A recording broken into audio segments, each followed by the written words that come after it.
ಕಡೆ 4 ಇಂಚನ್ನು ಮಾರ್ಕ್ ಮಾಡಬೇಕು. ಸೆಂಟ್ರಲ್ಲಿ 3 ಇಂಚನ್ನು ಮಾರ್ಕ್ ಮಾಡಬೇಕು.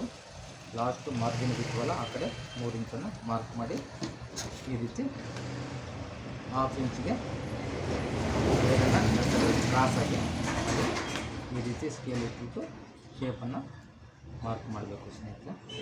ಹೀಗೆ ಇದೇ ರೀತಿ 12.5 ಬೆಲ್ಟ್ ಲೂಸನ್ನು ಲೆಂತನ್ನು ಆಗಬೇಕಾಗುತ್ತೆ. ಈ ರೀತಿ ಇಲ್ಲಿ 1/4 ಇಂಚ್ ಮಾರ್ಜಿನ್ನು, ಇಲ್ಲಿ 1/2 ಇಂಚ್ ಮಾರ್ಜಿನ್ನು ಹೋದರೆ ನಮಗೆ ಆಗ ಬೆಲ್ಟು ಪಕ್ಕ ಬರುತ್ತೆ ಸ್ನೇಹಿತರೆ. ಈ ರೀತಿ ನೀವು ಸಹ ಬೆಲ್ಟ್ ಕಟ್ಟಿಂಗ್ ಮಾಡೋದನ್ನ ಕಲಿಬೇಕು ಸ್ನೇಹಿತರೆ. ನಾನು ಈ ವಿಡಿಯೋ ನೋಡ್ತಿರೋದು ನನ್ನ ಯೂಟ್ಯೂಬನ್ನು ಸಬ್ಸ್ಕ್ರೈಬ್ ಮಾಡ್ಕೊಳ್ಳಿ, ಆಲ್ ಅಂತ ಬಟನ್ ಇರುತ್ತೆ ಸ್ನೇಹಿತರೆ. ನಾನು ಹಾಕ್ತಕ್ಕಂಥ ಎಲ್ಲ ವೀಡಿಯೋಗಳು ನಿಮಗೆ ಬರುತ್ತೆ. ಇದೇ ರೀತಿ ನೋಡಿಕೊಂಡು ಬೆಲ್ಟ್ ಹೇಗೆ ಕಟಿಂಗ್ ಮಾಡ್ಬೋದು ಅಂತ ಹೇಳ್ಬಿಟ್ಟು ಕಲಿಬೋದು ಸ್ನೇಹಿತರೆ.